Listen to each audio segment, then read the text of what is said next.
Hello friends, welcome to Candy Code. Today we are going to look at the maximum length of repeated subarray problem using dynamic programming. This is the problem statement. Given two integer arrays, we are supposed to return the maximum length of the subarray that appears in both the arrays. For instance, where the integer arrays be 1, 2, 3, 2 and 1 and the other integer array be 3, 2, 1, 4 and 7, the subarray that is common to both the arrays are 3, 2 and 1. Since it's the only common subarray, the maximum length of the repeated subarray is 3. Do not confuse with subarray and subsequence. The only difference is that subsequence need not be continuous, whereas the subarray is a contiguous part of an array. The naive approach would be to generate all the subarrays of both the given arrays num1 and num2 and find the longest matching subarray. But the naive approach solution is exponential in terms of complexity. It is order of 2 to the power n plus m, where n and m are the lengths of the given integer arrays. The efficient approach is to use dynamic programming. This problem is just a variation of the longest common subsequence problem. You can check out the video from the link provided in the suggestion or in the description below.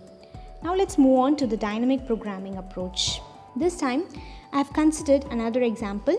Let the given integer arrays be 0, 1, 1, 1, 1 and the other integer array be 1, 0, 1, 0, 1.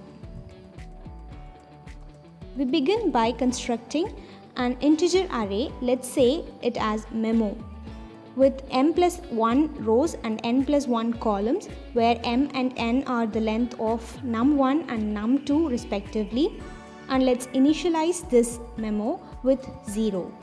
We can iterate through the array from either left to right or right to left. This time I have preferred to iterate from right to left. As we iterate, we check for the values of the num arrays. If they are equal, then we shall store the value present in the immediate lower diagonal added by 1 in the memo array. We shall not make any change if the values are not equal. Likewise, we iterate through each rows and fill the columns. Once we have reached the leftmost index of the arrays, we shall return the maximum value present in the memo array. That represents the maximum length of the common subarray. In this illustration, it is 2, which represents 0, 1 of num1 and this 0, 1 of num2, or 0, 1 of num1 and this 0, 1 of num2. Now let's look at the algorithm. num1 and num2 be the given integer arrays and answer be an integer to store the result variable. Let's initialize it to 0.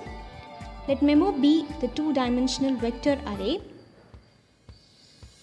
We will then traverse both the num array from right to left and compare the values of num. If num of I is equal to num of j, we update the value of memo. Meanwhile, we check if the recently obtained length is greater than the length of the common subarray discovered previously. At last, we return the value present in the variable answer. Now let's look at the time and the space complexity.